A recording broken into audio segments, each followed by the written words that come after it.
तो आज टीवी में एक बार आपका फिर से स्वागत है। दोस्तों, जैसा कि हमने अपनी पिछली वीडियो में बताया था, बजट आने से पहले हमने आपको ये बताया था कि बजट 2024-25 जो 1 फरवरी को पेश होने जा रहा है, उसमें हमें किसान होने के नाते अपने जो फाइनेंस मिनिस्टर हैं या फिर हमारी जो सरकार है, उससे क्या कुछ उम्मीदें लगानी चाहिए जो एक किसान समुदाय के लिए बेहतर हो। और उसमें हमने कई पॉइंट्स डिस्कस किए थे। अगर आपने वो वीडियो नहीं देखी है तो आप जाकर वीडियो चेकआउट कर सकते हैं। और अब फाइनली बजट हमारे सामने है। पर दोस्तों, बजट 2024-25 जो अभी पेश हुआ है कल के दिन, इसमें किसानों के लिए बहुत अच्छी बात बिल्कुल भी नहीं है और किसानों के लिए कोई ख़ास चीज़ों पे फ़ोकस नहीं किया गया है और यूँ कहें कि किसानों के बारे में बहुत ज़्यादा बातें नहीं की गई हैं। तो इस तरह से कुछ अच्छी चीज़ें भी हैं बजट में जो किसानों के लिए बताई गई हैं और हम इस वीडियो में मोटा-मोटी उन चीज़ों को कवर करेंगे, लेकिन बहुत ऐसी चीज़ें नहीं हैं जिनको डिस्कस किया जा सके। पर फिर भी कल से अब तक हमने इस पे कुछ पॉइंट्स निकाले हैं और वो आपके साथ हम शेयर करना चाहेंगे, तो आप इस वीडियो को अंत तक देखें। बजट 2024-25 में एग्रीकल्चर सेक्टर में क्या कुछ नया आएगा वो आपको देखने को मिलेगा। हमने इस पे एक ब्लॉग भी लिखा है जो हमारा जो ब्लॉग पोर्टल है www.aajtvlive.com, उस पे जाकर आप हमारा ये ब्लॉग पढ़ सकते हैं, जहाँ पर बजट से रिलेटेड जो इन्फॉर्मेशंस हैं वो भी आपको वहाँ पर एक तरह से मिल जाएंगी। तो चलिए दोस्तों, आगे बढ़ते हैं। दोस्तों, सबसे पहले हम न्यूज़ जो आई हैं उन पे एक बार बात करते हैं। जो न्यूज़ प्लेटफॉर्म्स ने जो चीज़ें कवर की हैं उनकी तरफ रुख करते हैं। तो मिंट एक काफ़ी पॉपुलर न्यूज़ प्लेटफॉर्म है। इसने लिखा है कि बजट 2024 के बारे में कि फंडिंग कट फॉर की एग्रीकल्चर स्कीम्स, यानी कि जो एग्रीकल्चर की स्कीम्स हैं उनके लिए जो फंडिंग है उसे कट किया गया है, यानी कि उसमें कटौती की गई है। जो पिछले साल जो बजट में थी उससे कमी की गई है और कुछ स्कीम्स में जो कटौती की गई है। तो इससे पता चलता है कि किसानों के लिए बजट में थोड़ी बहुत कमी की गई है। इसके अलावा दोस्तों, एक एनडीटीवी की अगर देखें तो डिफेंस मिनिस्ट्री ने सबसे ज़्यादा अलोकेशन लिया है, यानी कि डिफेंस मिनिस्ट्री को सबसे ज़्यादा अलोकेशन हुआ है बजट में और एग्रीकल्चर को सबसे कम अलोकेशन हुआ है।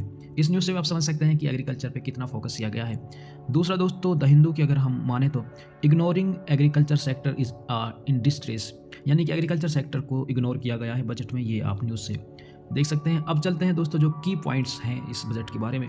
सबसे पहले हम मिनिस्ट्री वाइज देखते हैं कि कौन सी मिनिस्ट्री को कितना बजट अलॉट किया गया है। जैसा कि हमने पीछे न्यूज में देखा था कि मिनिस्ट्री ऑफ डिफेंस को 6.2 लाख करोड़ जो होता है, ये सबसे ज़्यादा किसी मिनिस्ट्री को इस बजट में अलोकेशन हुई है। 6.2 लाख करोड़ की अलोकेशन है।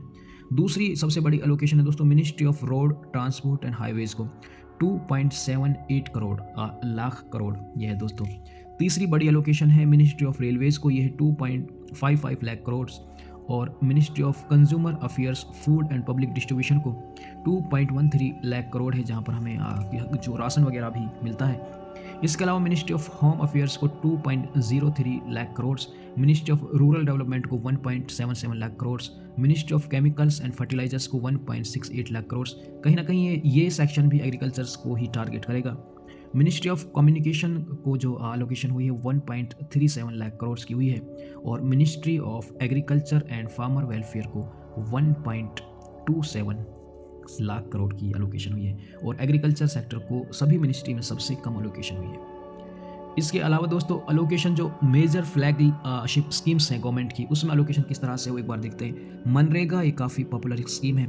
इसको दोस्तों 86,000 करोड़ की एलोकेशन हुई है, जो पिछले साल 60,000 करोड़ थी। तो यहाँ पर एलोकेशन बढ़ी है। आयुष्मान भारत जो हमारी आयुर्वेद से रिलेटेड बॉडी है, मिनिस्ट्री है, उसमें दोस्तों 7500 करोड़ की एलोकेशन हुई है, जो लास्ट ईयर 7200 करोड़ थी। प्रोडक्शन लिंक्ड इंसेंटिव्स यानी PLI स्कीम्स में 6200 करोड़ की एलोकेशन हुई है, जो पिछले साल 4645 करोड़ थी। Modified programme for development of semiconductors and display manufacturing ecosystem को 6,903 करोड़ की एलोकेशन हुई, जो पिछले साल सिर्फ 3,000 करोड़ थी और ये एलोकेशन लगभग डबल से ज़्यादा हुई है। इसी तरह से दोस्तों सोलर पावर को भी एलोकेशन 8500 करोड़ की हुई है, जो पिछले साल 4970 करोड़ थी और ये भी काफ़ी बड़ी एलोकेशन है। नेशनल ग्रीन हाइड्रोजन मिशन को 600 करोड़ की एलोकेशन हुई, जो पिछले साल 297 करोड़ थी। तो ये मेजर फ्लैग स्कीम्स में जो एलोकेशन हुई है वो यहाँ पर दिखाई गई है।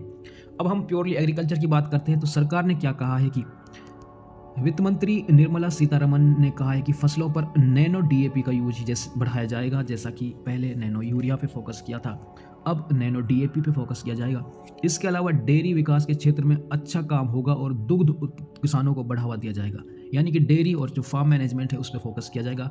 वहीं हरित विकास को बढ़ावा देने के लिए जैव विनिर्माण और बायो फाउंड्री की नई योजनाओं की शुरुआत होगी। यानी कि ऑर्गेनिक फार्मिंग की तरफ सरकार का रुझान रहेगा। जैसा हमने भी अपनी पीछे की वीडियो में डिस्कस किया था कि ऑर्गेनिक फार्मिंग और नेचुरल फार्मिंग अभी उभरते हुए टॉपिक्स है। एमएसपी का दायरा नहीं बढ़ाया गया है, यानी एमएसपी में कोई इजाफा नहीं हुआ है। इसके साथ ही किसान सम्मान निधि की राशि में भी कोई बदलाव नहीं हुआ है। मिनिमम सपोर्ट प्राइस जो होता है एमएसपी यानी न्यूनतम समर्थन मूल्य, इसका दायरा बढ़ाया नहीं गया है। इसके लिए जो किसान सम्मान निधि की जो राशि है वो भी नहीं बढ़ाई गई है और ये 6,000 रुपये जो पहले थी वो एज इट इज़ ऐसे ही रहेगी। ऐसा अनुमान लगाया जा रहा था कि बजट में महिला किसानों के लिए प्रधानमंत्री किसान सम्मान निधि की जो राशि है वो डबल की जाएगी, यानी 6,000 से 12,000 की जा सकती है, पर ऐसा नहीं हुआ। दूसरा दोस्तों, वित्त वर्ष 2024-25 के लिए 2,000 करोड़ रुपए बढ़ा कृषि बजट, यानी कृषि बजट में 2,000 करोड़ रुपए का इजाफा हुआ है। जो पिछले साल 1,25 लाख करोड़ था, इसे बढ़ाकर 1.27 लाख करोड़ किया गया है। हालांकि और मिनिस्ट्रीज को काफ़ी ज़्यादा इस प्रपोर्शन में काफ़ी ज़्यादा बजट बढ़ाया गया है। इसके अलावा दोस्तों 11.8 करोड़ किसानों को पीएम किसान सम्मान निधि योजना का लाभ मिला है। वित्त मंत्री निर्मला सीतारमन ने इस बात पर फोकस किया, जो किसान सम्मान निधि पीएम किसान सम्मान निधि योजना चल रही है, जिसमें 2,000 रुपये 3 किस्तों में किसानों को हर साल लगभग 6,000 रुपये मिलते थे। उसकी जो किसानों को फ़ायदा मिला है वो लगभग 11.8 करोड़ किसानों को इसका डायरेक्ट फ़ायदा मिला है। अब तक 15 किस्तों में किसानों के खातों में 2.8 लाख करोड़, यानी कि 2,80,000 करोड़ रुपए अभी तक किसानों के खाते में जा चुके हैं। अपने आप में काफ़ी बड़ी एक अचीवमेंट है गवर्नमेंट की। इसके अलावा दोस्तों बजट 2023-24 में किसानों के लिए क्या कुछ है, इस पर थोड़ा सा फोकस और करते हैं। सरकार ने कृषि क्रेडिट कार्ड यानी केसीसी 20 लाख करोड़ करने की घोषणा की थी, जो पिछले साल 18.5 लाख करोड़ रुपए था, यानी इसमें 1.5 लाख करोड़ का इजाफा हुआ था।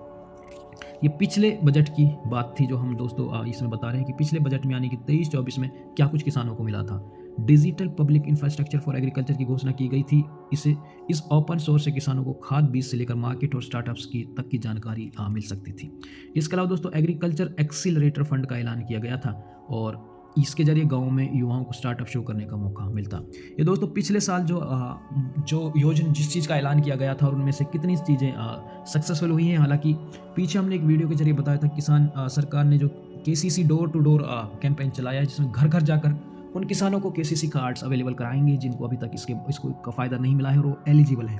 और हमने उस पर एक डेडिकेटेड वीडियो बनाया था कि KCC door to door campaign, वो वीडियो भी आप जाकर देख सकते हैं। तो ये दोस्तों मोटी मोटी चीज़ें थी जो इस बार बजट में बताई गई हैं खेती के से रिलेटेड, एग्रीकल्चर से रिलेटेड, और बहुत ज़्यादा ऐसे तो बात नहीं की है, पर फिर ये मोटी मोटी चीज़ें जो बजट में इस बार डिस्कस की हैं। तो हमने ये चीज़ें कवर करने की कोशिश की है। अगर आपको हमारी जानकारी अच्छी लगी है तो आप इसे लाइक कर सकते हैं, अपने दोस्तों के साथ शेयर कर सकते हैं। फेसबुक पर अगर वीडियो देख रहे हैं तो फॉलो करें और यूट्यूब पर अगर देख रहे हैं तो आप सब्सक्राइब करके हमारी इस छोटी सी फैमिली आज टीवी का हिस्सा बन सकते हैं। मिलते हैं आपसे एक और इंपॉर्टेंट वीडियो के साथ, तब तक आप अपनी फैमिली का ख्याल रखिए। धन्यवाद।